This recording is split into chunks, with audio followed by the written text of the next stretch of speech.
Hello, welcome back. This is our subtle week this week, and I want to talk about a concept that I haven't talked about before, and it's the concept of a spiritual ego. And I'm just curious if you've ever heard that. So, in our subtle energy section, we are doing working with energy beyond what we can measure with our scientific instruments, but we're also working with what we could call consciousness or the quantum level consciousness. We could call it spiritual energy. This is stuff that's beyond what we can measure physically. So it becomes this personalized embodiment of energy that actually informs and holds the physical energy that we're in. And just like we develop an ego in our physical personality, and there's nothing wrong with ego. I want to put that here first and foremost. But as we start on our spiritual development, we might start to develop a spiritual ego.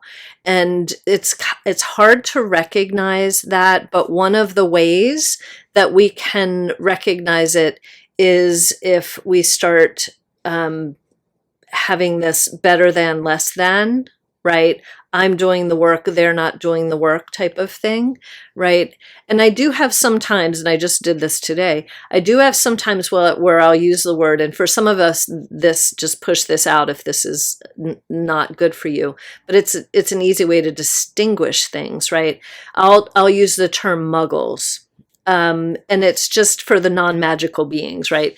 And when I'm saying muggles, it's not an insult the way that I'm saying it, but it might be taking as, so I need to find another word.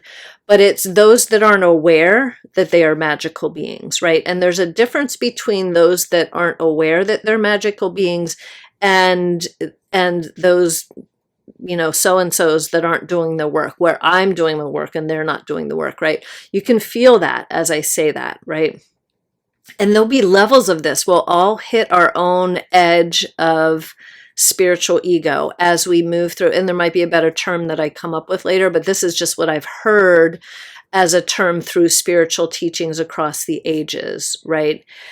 As we uncover, that's really what we're doing when we're doing any kind of self-development, capital S self, or spiritual development, or even spiritual awakening. What we are doing is just coming back in tune with our true nature, right? And as we've grown as humans, we've developed these protector personalities, these different parts of us, right? If you've heard about parts work, and all of it is good, just like all emotions are welcome when you're with me, right? All of these pieces of development are helpful, even if our strategies seem like they're full of resistance, right? That is something that our system had needed to keep going in the world. And as we move in our growth path, in our evolution path, really what we're doing is two things on a very basic level. We are uncovering, taking off of all of these different things that have been put on us, beliefs, emotions, ideals, things that are allowed to come into the world and things that aren't allowed to come into the world, right? We've had to develop in relationship with our family. First, our primary caregiver, that person has given us a lot to work with.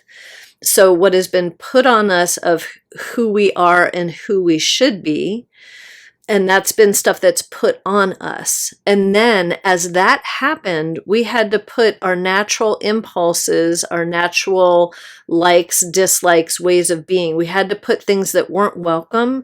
We had to put them in a closet or the basement. We had to tuck them away and be like, okay, those aren't welcome here. I can only be like this in these certain environments or relationships or even in the world, right? Our growth journey is taking off what's been put on us, these conditions, these ideals, these belief systems, these group minds, these group thinks that have been put on us. We are taking those off, and then we're also going into the closets and the basements to find the pieces of us that have not been welcome. And those pieces are generally called shadow pieces. They may be feral, they may be very defensive, they may be very immature, right? If we haven't let them be with us on our journey of maturation, those parts are going to be really young. And so when they come out of the closet or the basement, they will be feral. They will be the very unpolished diamond. If you've been with 2 to 4 year olds, 2 to 6 year olds, one actually 0 to 6, 0 to 7, we've seen the raw nature of these qualities in our kids or our nieces or nephews or the students that we work with or whatever it is. And these qualities develop in relationship with self and also with others, where they're allowed to be in safety and develop and express and come into the bigger whole of who we are. As these parts come out and they become more welcomed and allowed to come into the mix of what is now us or me or I, right?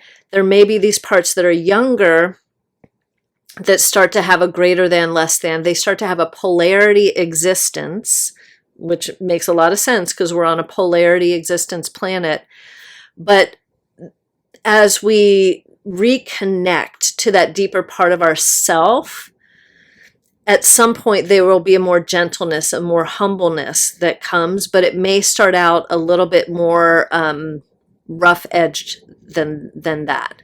And that could be experienced as a spiritual ego, right? This ego development of I am now a spiritual being in the world without actually integrating some of the unseemly parts of us, the shadow parts. And I want to just reiterate, I just want us to kind of assess, right? So that self-reflection, this is part of our growth and development piece of, do we have part of that spiritual ego present? I do at times, absolutely, 100%. And how do we recognize it, right? Part of it is if there's a resistant edge or a sharper edge, right? I just want you to consider that that's something that's developing, and as we polish it and bring that part into relationship with that deeper foundational essence of who we are, right?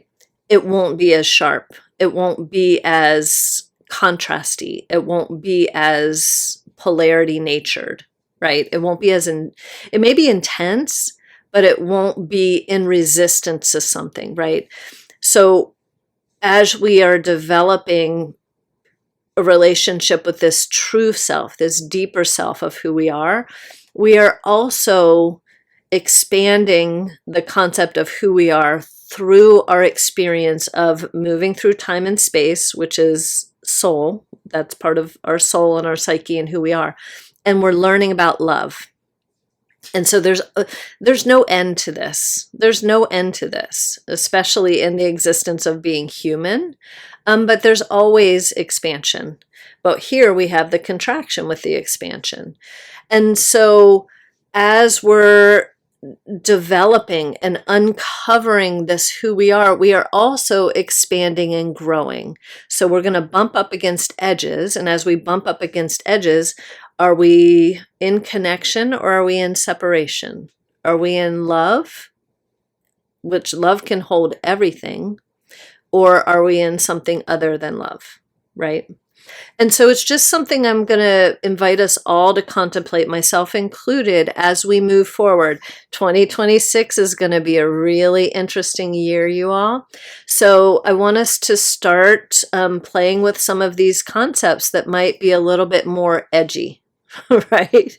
Okay, you all, this is our subtle energy for this month. I so appreciate you being here. I so appreciate you being part of this journey.